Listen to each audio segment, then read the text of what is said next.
Hey everyone, Karnak here, Star Wars Armada Explained. Thanks for joining me. As you can probably tell, I chose myself a pretty new background based off the Battle Scare. Look, you can see Hera and the ghost. Anyway, that's not what we're here to talk about. We're going to be talking about the objective fire lanes. The fire lanes, there's a lot of text here. So let's dive in. Setup. After placing obstacles, the second player places 3 objective tokens in the setup area beyond distance 4 of both players' edges. Then, the first player may move each objective token to within distance 1 to 2 of its current position. So let's start with the setup before we move on to anything else. So, the timing of this objective takes place after obstacles are deployed. So let's go ahead and throw down some obstacles.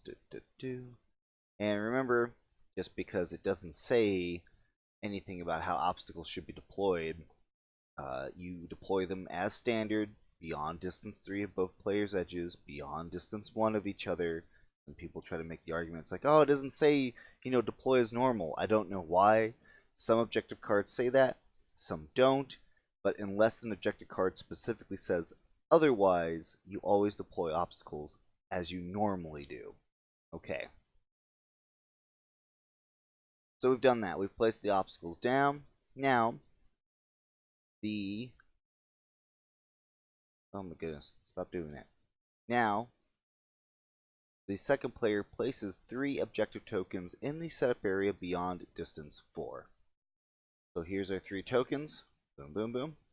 And when you put the tokens down, you can place them on obstacles if you so desire.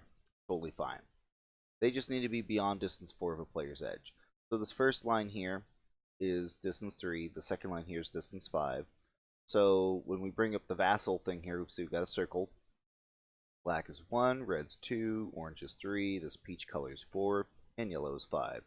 So we need to be beyond distance 4. So essentially you just kind of do the best you can. There we go. That's roughly distance 4 beyond that edge.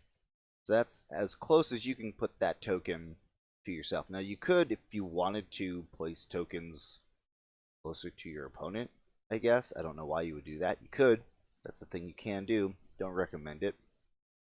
Also, please note, it doesn't say any specifications about how the tokens are to be placed in the setup area other than just needing to be beyond distance 4 of the other player's edges. Make sure you're staying in the setup area, meaning you can stack all the objective tokens right on top of each other if you so desire. Totally fine, totally legal. They don't have to be spread out in a line. They can all be right on top of each other. Then the first player may move each objective token to within distance 1 to 2 of its current position. We'll bring this back up. I'm going to clone them just so you can see what it's talking about.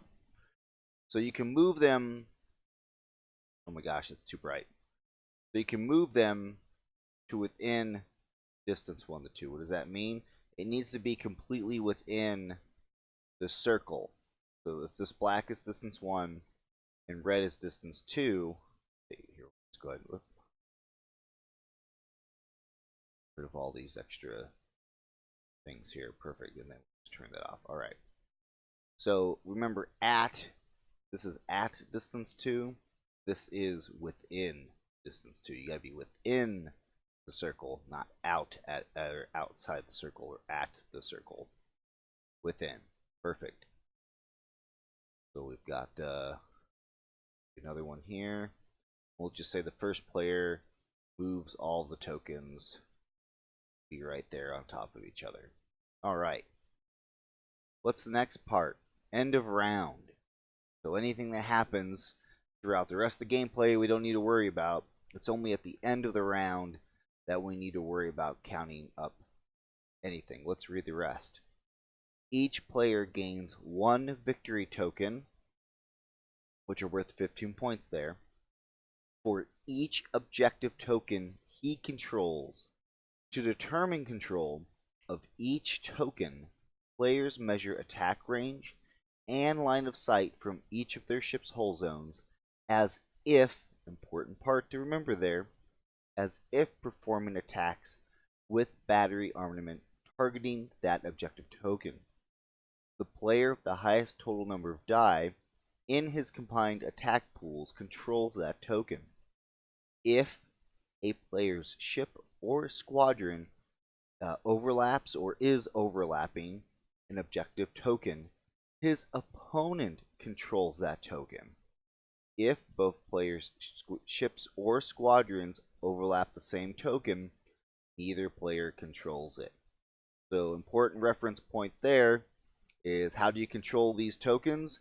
You either have the most concentrated firepower in terms of die pools from the battery armaments located on your ship cards, or if the other player or your opponent has overlapped them, you automatically claim it for you. Your opponent doesn't get any points. You get points. So there is an FAQ. It says, if only a portion of a hull zone's armament is at attack range of an objective token, only that portion is added to the sum. So what it means by that is, if it's at long range, you can only use long range die, the red die. If it's at medium range, you can use blue and red. If it's at close range, you can use blue, black, and red, etc. A hull zone can add only its current battery armament to the sum, including increases and decreases due to cards like Enhanced Armament. Do not include die granted after an attack would be rolled, such as a die from a Concentrated Fire Command or the Dominator title. There's more examples than that. Let's dive into it. You say I've got a bunch of cards out to show for some of these examples. Let's start with the basic. How do you claim the tokens? I've showed how you can deploy them, how they're then moved. And one thing to note too is that these tokens, and you will often see these with these squadrons, Lambdas and VCXs have strategic on them, meaning that if they move at distance 1 of a token, they can take one of those tokens and then move it to at distance 1 around itself. Only 1 token per movement, though, just so you guys know. You can't take like all 3 and throw all 3 around. Why is that important? Because obviously if your opponent has a squadron, or like if a ship was like here, you could fly up, take that token, throw it underneath his ship, and then guess what? You automatically claim the bonus of that token without having to fight for control over it. Now your opponent, if he has his own squadrons that can move tokens around, obviously he can fly up and move that token back out of the way. But you can see how this benefits squadrons or players who come prepared and have strategic is able to benefit them and this objective. Okay, let's move on to some other points. So end of round. So let's put an example out here. So we've got our Star Destroyer here. Let's say he moved up right there. And we've got an MC-80 and somehow he moved up right there. We don't know how he did it, but he did. So how do you gain control of this token? So you use your battery armament. So this is an MC-80 assault cruiser variant. It throws 4 red die and 2 red die from its sides, and then 2 red die, 1 blue die from the front. For whatever reason, this is an ISD-1, and it throws 3 red, 2 blue, and 3 black from the front, 2 blue from the rear, 1 red from the rear, and 2 red and 2 black out the sides. So in this situation, who claims what? So this MC-80 is only at long range of these tokens, meaning that only his die from the 4 red die from his battery armament are coming into effect. So that's at red range. Next, you draw a line of sight to these tokens, because again, you need to do this as if you were performing an attack. Again, it's not a real attack, it's just as if. You can see there that when we draw a line of sight, we are drawing line of sight through the station, which means that we are also obstructed to those tokens. So we actually only have 3 red die on target to those tokens, meaning that when we are now contesting these tokens, we have 3 to, well, what does the Star Destroyer have? Let's check his range. Well, these tokens are at close range, meaning the Star Destroyer can have 3 red, 2 blue, and 3 black. That's a total of 8 die. He's not obstructed at all. So obviously that Star Destroyer, if all 3 tokens are right there, he claims all 3 tokens. Let's move it a little bit further away. What happens if we put it here? All 3 of these tokens happen to be here. It's at medium range of this ISD. So again, it's only got the 3 red, 2 blue. So he's only got 5 dice to contest now. But let's take a look here. You can see here. Oh, let's go ahead and move them over a little bit. Perfect. You can see here that this MC80 has these die or these tokens at medium range and double arced. So he gets to combine not only his side arc, which now has a clear line of sight, no obstruction, same thing out the front, no obstruction. So he gets the 4 red die from his side, 2 blue die from his side, and now he can include his front arc, which is another 2 red die and a blue die, for 9 die total compared to the ISD's 5. Now the MC80 is claiming that token, or all 3 tokens in this situation. What about ships that don't have a battery armament? Like, for example, the GR-75 medium transport. As you can see there, it doesn't have any die in its battery armament. Well, you don't include the anti-squad armament. So the medium transport has no anti-ship armament, because again, you have to still try to do it as if you're doing a ship attack. Meaning that GR-75 transports are useless in this situation because they cannot claim that token. They have nothing to add to try to claim those tokens at all. So that's how it's claimed. And again, you claim 1 victory token for each objective token you control. Now, if you make a serious error and you overlap these tokens, even if you're overlapping it with just barely touching it with your shield dial, that's still considered overlapping. In the rules, it says shield dials are considered for counting towards overlapping. You lose. You have now given your opponent all 3 of these objective tokens, so he's going to claim 3 victory tokens because you are overlapping those tokens. What happens? How can you tell if you're like overlapping a token, or if you need to know where a token is? Maybe you have a ship coming up strategic that wants to move it out of the way. Again, when you overlap a token on Vassal, it's easy. You can just pull them, aside, do whatever you want. But on a real table, you don't move the tokens out of the way when you overlap it with the ship. They stay exactly where they're at. And if you need to determine where those objective tokens are underneath the ship, you do have to mark the ship, pull the ship up, check where they're at. If you are using strategic to try to move it, depending on how difficult or how easy it is, you may be able to pull it, move it out of the way, put the ship back down. That's how you determine things of that nature.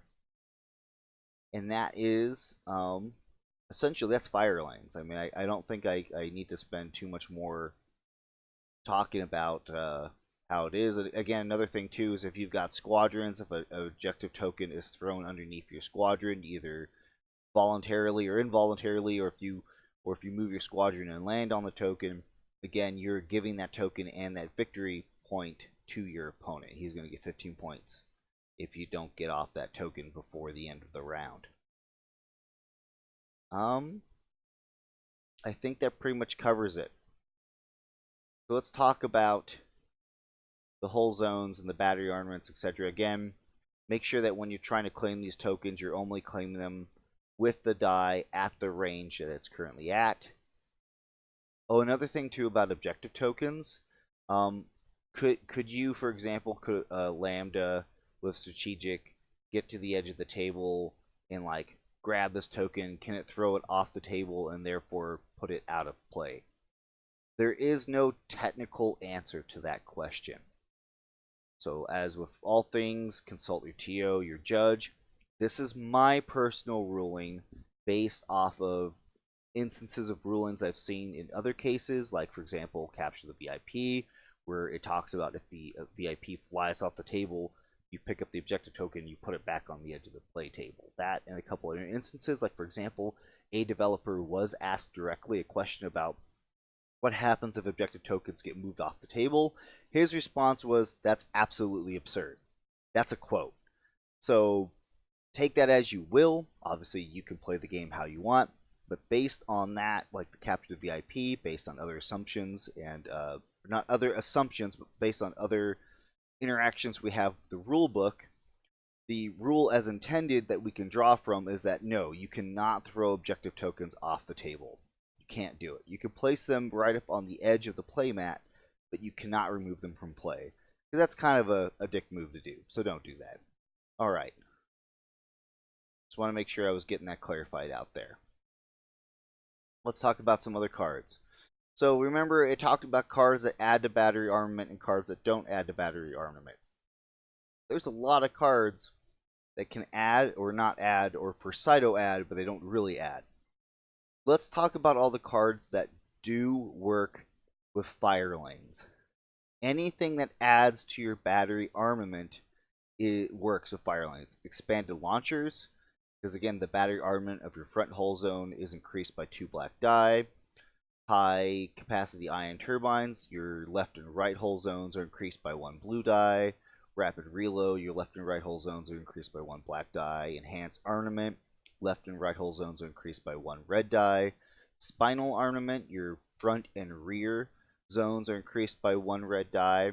So essentially, when you look at your ship card, for example, if this ISD-1 had spinal armaments equipped, you would essentially take out a pseudo red Sharpie and Sharpie in a 4th red die on the front and a 2nd red die on the back. It is considered a permanent increase in your ability for your battery armament. That can be used to claim those tokens. Okay, so that all these cards and other cards that may come out that are like them, if it physically says on the card that your battery armament is increased. What are things that do not work with fire lanes? And I see this again, people misunderstand this all the time. Let's talk about ship titles first. Things like Devastator, Defiance, Dominator, Paragon. So these are all ship cards that add die to the attack pool when you are actually attacking a ship. Okay, so it's ability that's used after you actually physically roll an attack pool. Because remember, fire lanes, you're not rolling an attack pool. You're not able to add after effects like these cards to it. Same thing with Akbar. I've seen it misplayed where people are like, oh, I've got Akbar, I had 2 red, I now claim this thing. And I'm like, no, because it even says on the card, it's only while attacking a ship. Okay, just because, again, you're making a range, and you're checking line of sight, and you're treating it as if you're attacking a ship, but you're still not attacking a ship, because, again, Akbar's ability takes place after you roll your initial attack pool, i.e. after you roll your initial armament. Then you add his dice. It's not all-inclusive, all-included. Okay, so Akbar doesn't work with it. What about slave turrets? Again, same deal. It specifically states that it's while attacking a ship, you add a die to your attack pool. It does not add it to your battery armament. Decaps. This one gets wrong all the time. All the time. And I do cover this in my decap video, or disposable capacitors.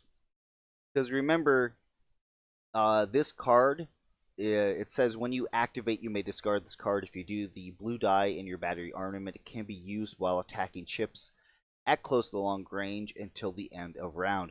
Again, this is if you are attacking ships. It specifically states ships, just because, again, it states that as if you're performing an attack. Again, the objective token is not a ship.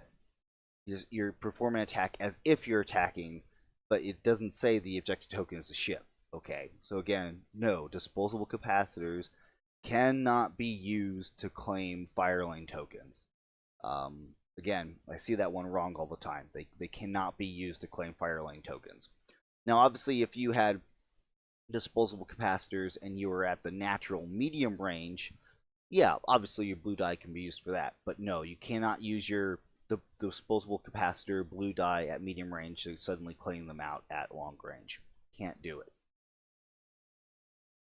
I think that covers all the crazy interactions we have with Firelands, guys. I think we got through it.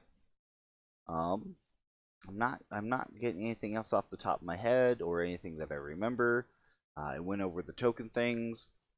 So yeah, I think that pretty much covers it. But again, if you have any questions, concerns, if there's something you don't agree with or don't understand, or if you see something that's wrong, please be sure to point it out to me. Let me know. I read all my comments. I always try to make sure I'm putting out the most correct information for all of you. Um, Other than that, I appreciate you guys watching the video, and as always, I'll see you guys next time.